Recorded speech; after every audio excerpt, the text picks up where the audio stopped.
began working with Clark Shoes, and I loved sales more than it loved me. I saw how training could transform someone's ability to do something, to help customers to solve problems. When you look at rugby players, I've just lost a match, they get interviewed by TV cameras 15 minutes after the match, and they're composed. That is somebody who's very mentally tough.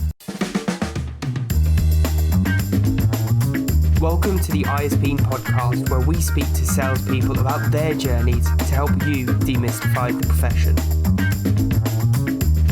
Today, we are in for a real cracking session. I'm joined by Jason Wyatt, training manager at a major machinery manufacturer and also practitioner of mental toughness, amongst other profiling techniques. Now, Jason, did you want to take a minute to introduce yourself and share a little bit more with the audience? Sure, of course. Jordan, firstly, thank you for inviting me to be part of this podcast. It's an absolute pleasure to speak to you and your members. I began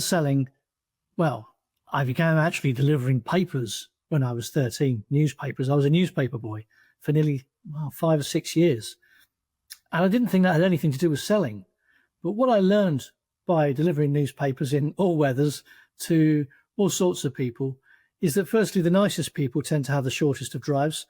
And secondly, the people, they weren't buying a newspaper, they were buying a conversation. They were buying social interaction. And the more people I had social interaction with, the bigger my round grew. So I had an early insight that actually selling was something to do with relationships. But I had my eyes set on university and I had to go and save some money for it. So I took a Saturday job where I began selling. After all, my parents had told me that I couldn't half talk, and they named a little dinghy boat Babble and Squeak. The babble was for me. So I began working with Clark Shoes, and I loved sales more than it loved me. And I ended up being encouraged, mandated, told to go on a training course. How many of us have been in a situation where we've been told to go on a training course? So I reluctantly went to the Oxford High Street shop, about 7 till 8 at night it was after work, and I was shown how to sell. And on the screen, there was this guy called Joe, who I've tried to remember the name of, but just simply can't. And he was talking about feature, advantage, and benefit. And the penny dropped. And I went back to work, and I miraculously transformed my sales performance, which is a good thing. I was actually clearing out my desk earlier on, and I found the 35-year-old workbook that I actually had back then in the day that taught me everything I relied upon in sales and have built upon since. Later on, I went to go and work in the automotive industry, and I began working as a regional manager. And Jordan, I was thinking about this over the weekend, and I was so proud to be a salesperson. I was thinking about how I'd animate that for your listeners. And I remembered that on my wedding day, the vicar had asked me to write my profession. And I said, it's an area sales manager. And he began writing area manager. And I said, no, it's an area sales manager. And his eyes just rolled. But it was so important to me that I felt I'd really made it when I became an area sales manager, and I wanted that recorded. So I guess that's a little bit of my background and my passion for sales. Yeah, I love that. And I love this idea of loving sales more than sales loves you, because we all have those periods where it just, for one reason or another, things just don't end up clicking, and it builds that resilience, and it also helps to have the passion for the craft as well to help drive you through.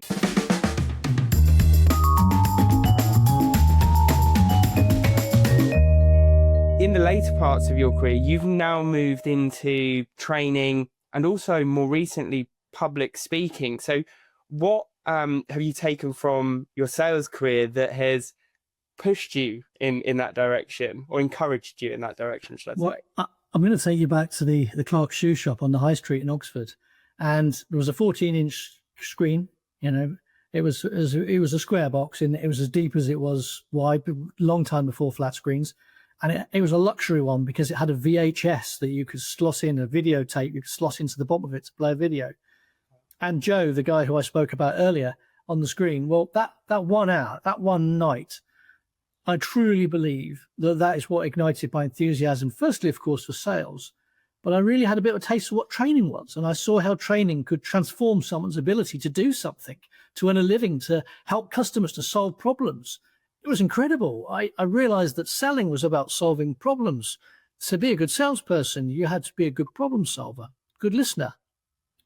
And of course, Joe was a public speaker, and I find myself now a member of East Midlands Speakers, where I'm actually going tonight. And I'm learning how to become better at public speaking like this. Fantastic. And throughout our conversations, one of the things that's really stood out has been the importance of that preparation, whether it be via training, because after all, sales is a performance profession. And when we think about athletes, they do a whole lot of training to lead up to that day. When we think about actors, whole load of rehearsals to ensure that on opening night, they nail their marks, they nail the lines. And equally, when we think about sales, one, there's the training, but two, the preparation. And I'd love to dive a bit deeper as to why that forward planning is so critical. And you told a story of your time as an area sales manager at an automotive business. And you were telling me that it starts on day one of the month, not the last day. So why is early planning so important for exceeding targets? I think you mentioned a couple of things there. So you mentioned sports. A long time ago, I was reasonably good at running 100 meters. And more recently, I've been involved in amateur dramatics. And I can tell you a lot of preparation goes into making sure that when the curtain goes up, that we're all singing from the same hymn sheet, quite literally. Mm-hmm. But in sales, when I started as an area manager, I marked in my calendar LDOM, last day of month, so that I knew I had to be at home and I had to be focused on what I was going to be doing to close the month. Toward the end, I realized that actually I needed a bit longer than just the last day. So I would write last week of month. So I was having the right conversations. But then I realized that these conversations were quite hard. There was quite a lot of pressure involved with them because now the time was short. The urgency was there. The pressure was on. So I began to think, well, how can I do that better? So I started to write FDOM, first day of month, instead. And that's when I began to plan. I knew I'd have my target. I knew which dealers had got which stock. I knew which ones could or maybe couldn't take some more. I knew who I could wholesale to. I knew who I needed to help for the long-term success to help them to retail new and used vehicles. So the planning was really important. And if you're going to be wholesaling cars or selling cars to dealers, then you've got to make sure they've got funding lines in place. You've got to make sure that they've got the right customer satisfaction there to get the repeat custom. And you'll be working on marketing plans with them. And by doing that, you're driving their business, not driving a result. And that's the key thing for me, is that selling is all about the activity. I was recently looking to buy a new car. I'd like to go electric. And I inquired with the salesperson. I was actually abroad at the time. I inquired by email. And the next day, I had an email from the sales manager. And then that evening, I had an email from the sales executive offering to close my inquiry if I was no longer interested. That's not the process that you're going to need to drive your business forward, okay? You've got to be focused on activity because it's activity that drives the results. If you focus only on the result, frankly, you're looking at the wrong end of the telescope. You've got to plan it from day one. Who am I going to sell to? What have I got? What's the stock? What's the pipeline? What's the lead time for these products or services? Who's going to be able to buy them? All of those questions need to be able to be answered, not just for this month, but also for the month after and maybe in the month after that. If you do that, then you can plan to make sure your visit cycle, the relationships are in the right place so that you can sell for the long term. Yeah, I love that. And you told me a story when we were preparing around selling 750k worth of cars in an hour. Are you able to share that with the audience? Of course. I still look back and it befuddles me that even happened, but it did. So what would happen is if you were, well planned and you were on track to achieve your target, you achieved your target. And that meant there was a nice calm end to the end of the month. There were no frustrating, anxious, last-minute actions. Of course, they happen, but you try to minimize them. And by planning your way to your target, you tended to get the phone call or the email that said, unfortunately, another region or another country hasn't quite come with where they need to be, and I need you to do another 50, 75 cars, whatever it would be. And typically, you'd have about an hour to achieve that. So you're looking to sell very high value items in a very short period of time to wholesale them. To do that, you've got to have that relationship in the right place. The person on the other end of the phone needs to plan their funding strategy. They need to have planned their stocking levels, and they need to make sure they've got advertising ready to go if that situation happens. And by building the trusting relationships in those moments where you're trying to go above and beyond your target in a short period of time, you need to know who you're going to call, where the relationship is, and how you need to talk with them in order to persuade them to take up your offer. And if you're successful with that, then of course you help a much bigger picture beyond just your area, beyond your team, maybe even beyond your country. Yeah. Yeah. I love that idea of planning so well that you have the visibility and you can prioritize. But equally, the other thing is that experience, the strength of that relationship that comes off the back of your in-depth understanding of their business, because that breeds credibility, that breeds integrity, that breeds trust. So what are some practical steps that leaders can take and use to encourage their teams to plan more effectively? So I guess from the sales manager's point of view, it is about asking questions about the activity. So if you're selling widgets, let's say, it's not necessarily about how many widgets have you sold, it's how many contacts have you made, how many positive next steps have you got, how many demonstrations have you got booked, how many finance offers have you made.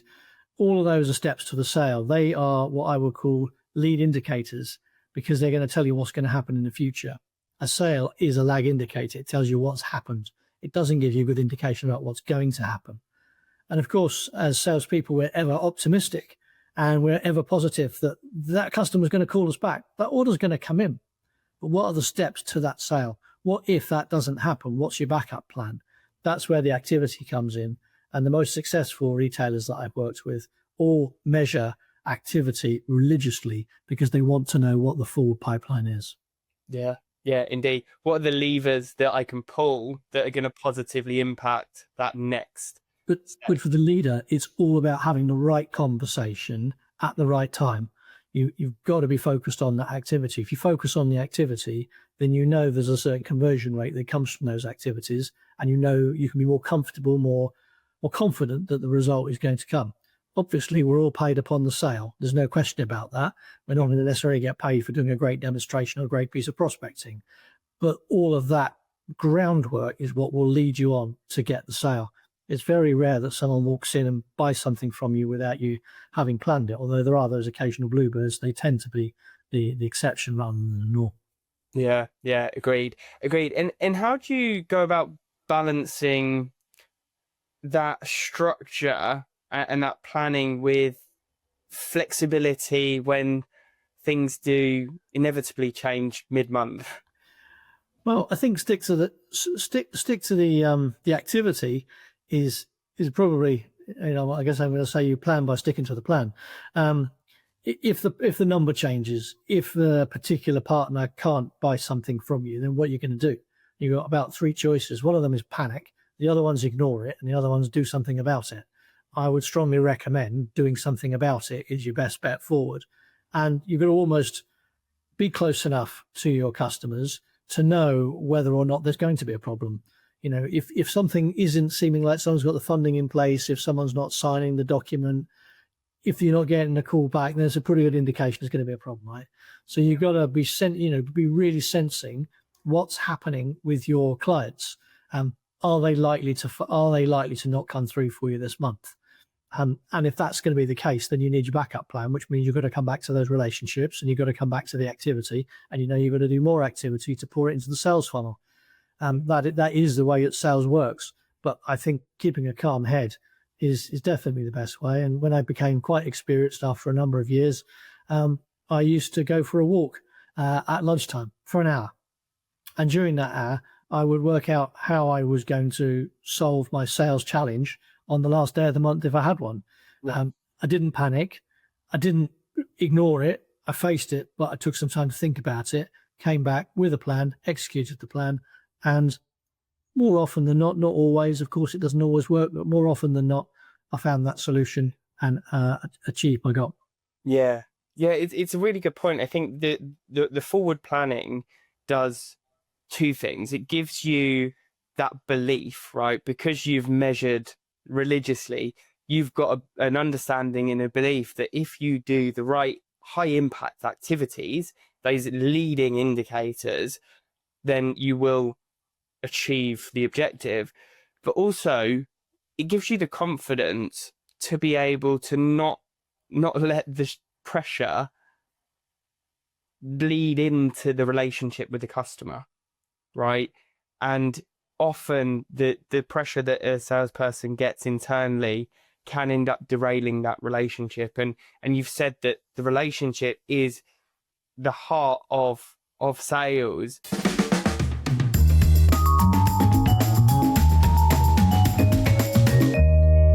You also shared the importance of stories in building that relationship and moving and influencing people, right? Now, whether that is selling shoe polish, as the story that you shared with me, or whether it be complex products, the principle is the same. So I'd love to dive a little bit deeper here around the relationship.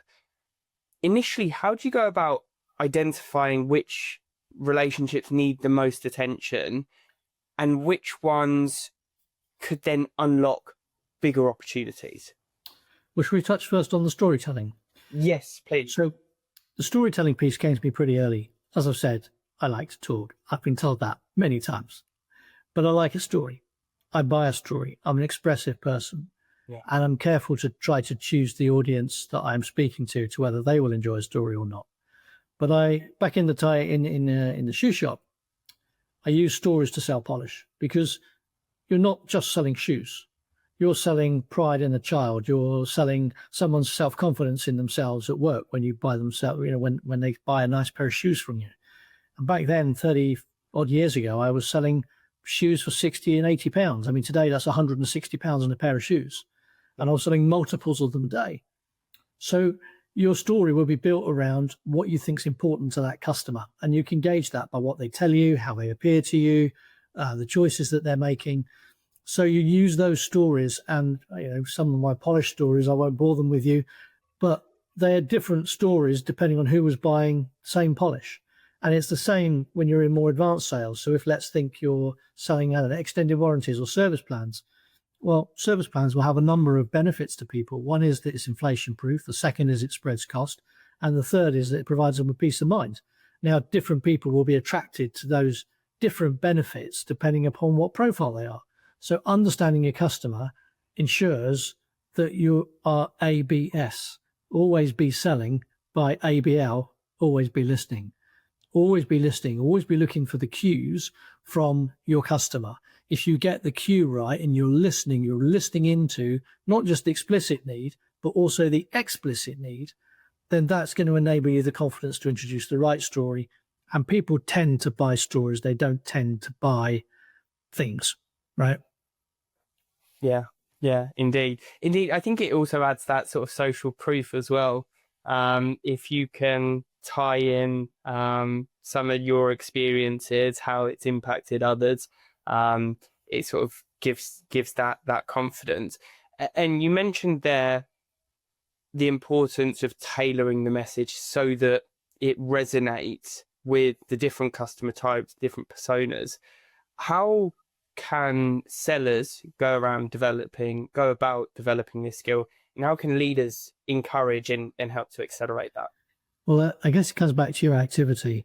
So if you're looking at, is the name on the sales management system, is the email address on the sales management system, so what else is in there? You'll know if your salespeople are having those personal conversations with customers by what's recorded in your sales management logs, your sales management information. If you know more about that customer's business, their lifestyle, their preferences, whatever it is you're selling, and that's a really good indication that the right kind of conversations are happening, that there's a relationship building.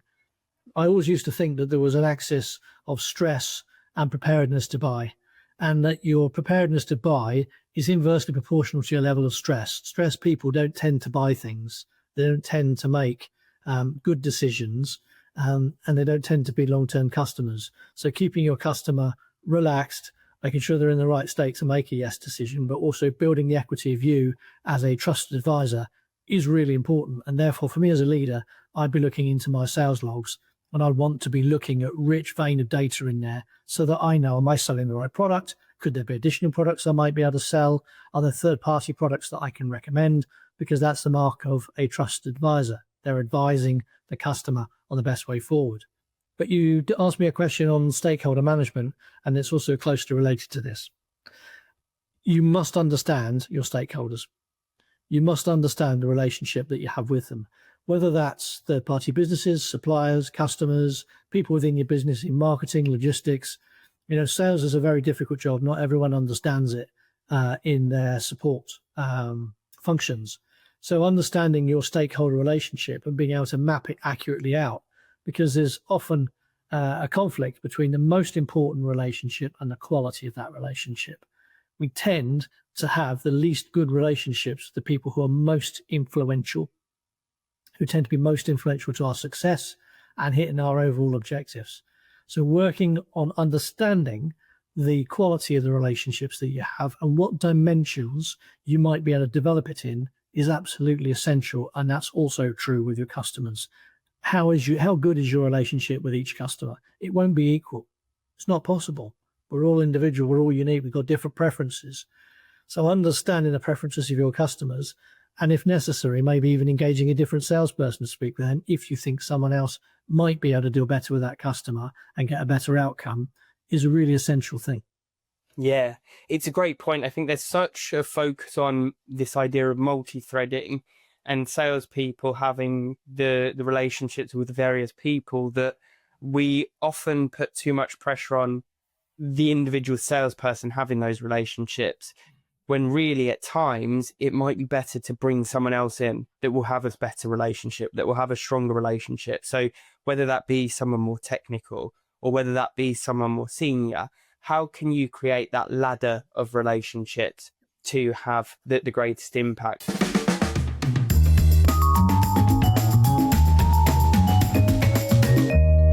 You mentioned there the link in buyers between levels of stress and readiness to buy. I think that is also, or that can also translate to salespeople, right? We operate in very high pressure environments. That level of stress can negatively impact our ability to sell, our ability to influence, our ability to solve problems.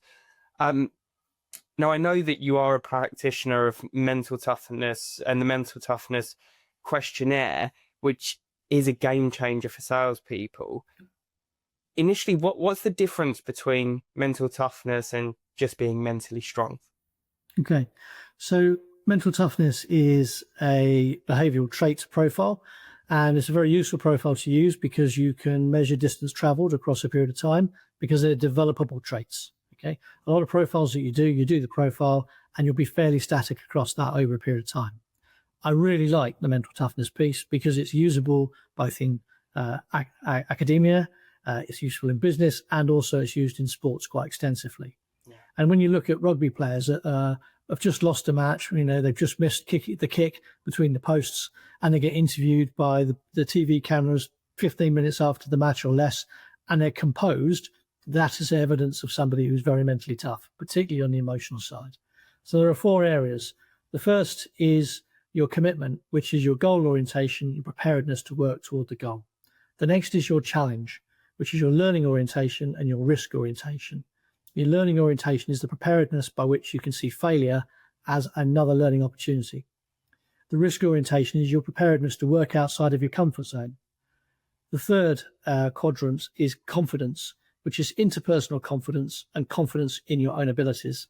And finally, we have the final C, which is to do with control, which is life control and emotional control. All of those 8 factors that I've summarized quite quickly are absolutely essential in sales. Okay, you must set yourself goals and you've got to work hard to get there. That's room 101 of sales. Okay. Having a goal is one thing, but 80% of people in sales fail to actually go on to achieve their goal. Okay. Why? Because they're not prepared to put the hard yards in to get there. Going outside your comfort zone is absolutely critical. Otherwise, we never learn. We never pick something up new. The world's moving so fast that if you don't learn something new, every 4 years, you'll find that your skills are out of date. So learn something new every year. It may be AI, it may be mental toughness, whatever it is. Learn something because it helps you discover more about yourself and more about other people. Yeah. Confidence, absolutely vital. I don't want to buy from an unconfident seller that doesn't believe in themselves or their product, or perhaps is too timid or shy to pick the phone up to speak to me, because I'm never going to buy from someone that doesn't pick the phone up. There's someone right now who I want to buy some software from who hasn't called me after a major exhibition. I can't locate their business card. We can't do business. I want to call them, but we can't do business because they haven't called me. They've got my details. Okay? Yeah. It's frustrating. So have that interpersonal confidence. And the last is emotional control, which you touched on with stress, Jordan. Sales is stressful. Let's not pretend it's not. But ultimately, stress is a function of our ability to manage the cortisone that pumps around our bodies, and the adrenaline and the serotonin and the other brain chemicals as well. Yeah. So emotional control is about receiving some unfavorable news, a problem, and working out how you're going to deal with it and using your emotion in an effective way. It doesn't mean having no emotions. We know from past generations that not sharing your emotions is not a route to success or happiness. Yeah. But use the emotion usefully. Remember to smile.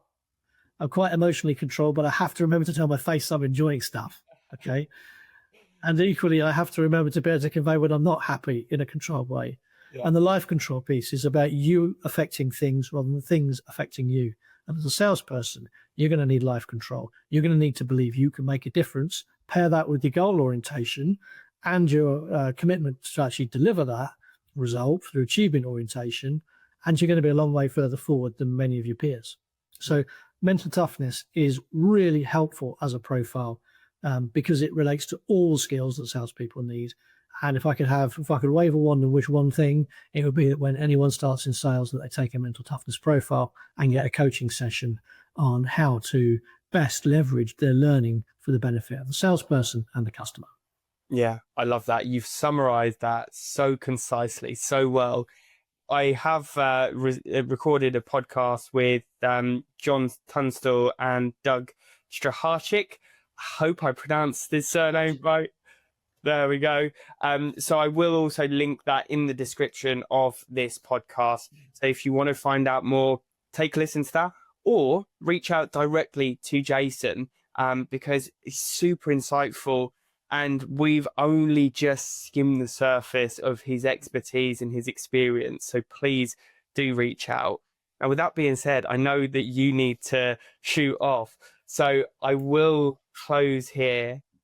Before I do, I just want to say to all those people listening that sales is an absolute privilege of a job.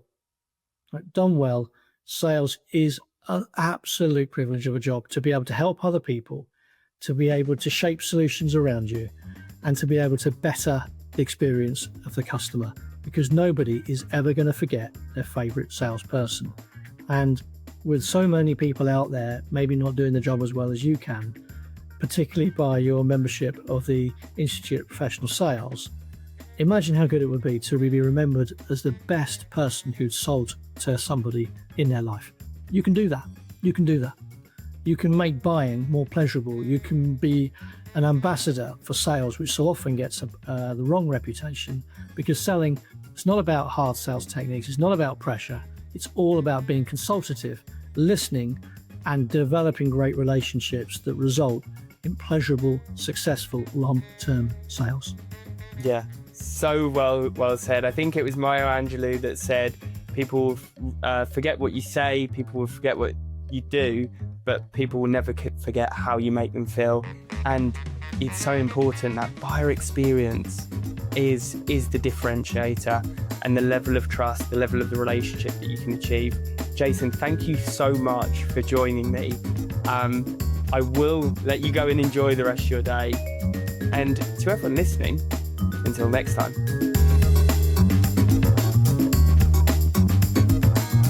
That's it for season 3 of the ISP podcast. Keep an eye and ear out for season 4, when we will have some exciting new changes and some amazing guests. Until next time.